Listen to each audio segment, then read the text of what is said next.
بسم اللہ الرحمن الرحیم۔ ناظرین السلام علیکم، میں ہوں گل بخشار۔ پیش خدمت ہے آج کا کالم بعنوان اب رہا نہ بانس اور نہ بجے گی بانسری۔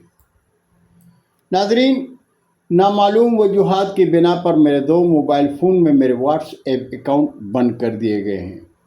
صدائے حق کو دبانے کی ناکام کوشش میں دنیائے اردو ادب سے میرا رابطہ ٹوٹ گیا ہے۔ یعنی کون لوگ ہیں جو میری کلمی زبان سے خوفزدہ ہیں، جو نہیں چاہتے کہ میں اپنے چاہنے والوں سے رابطے میں رہوں، لیکن میں صدائے حق میں جینے کا ہنر جانتا ہوں، اس لیے کہ میرے شعور میں بھٹو ابھی زندہ ہے۔ ناظرین، دنیا جان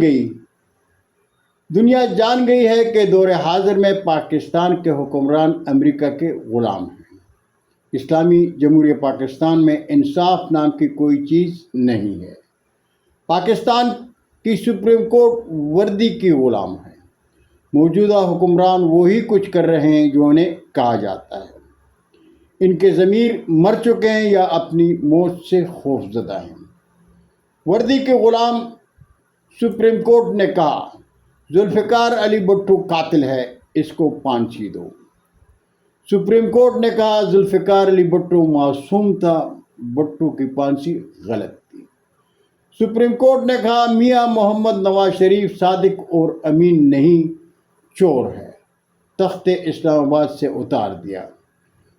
وردی نے سپریم کورٹ کو خاموش کر دیا اور میاں محمد نواز شریف مومن ہو گئے۔ وطن واپس بلایا گیا اور تخت اسلام آباد پر اس کے بھائی کو بٹھا دیا گیا۔ سپریم کورٹ نے کہا عمران خان صادق اور امین ہے۔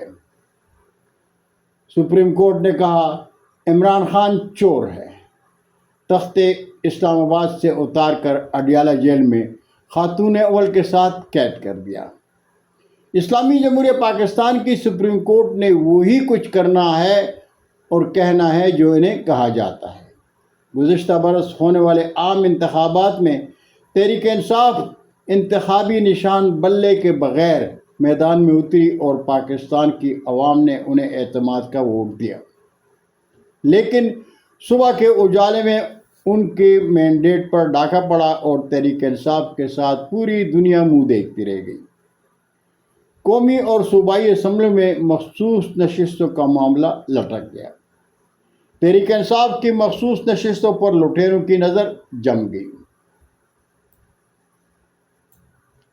وردی کا جادو سر چڑھ کر بول رہا ہے۔ Election commission, Peshawar high court اور سپریم کورٹ میں کبھی تحریک انصاف کے خلاف تو کبھی عمران خان کے حق میں پابزنجیر انصاف بول رہا ہے، لیکن وردی کے سائے میں آئینی بینچ نے آئین کو ان کے بوٹوں کے نیچے رکھ کر فیصلہ سنا دیا۔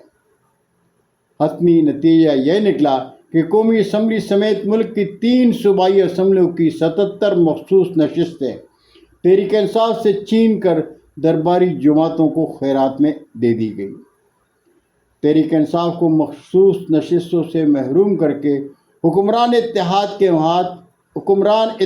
کے ہاتھ مضبوط کر دیے گئے۔ اب رہا نہ بانس اور نہ بجے گی بانسری۔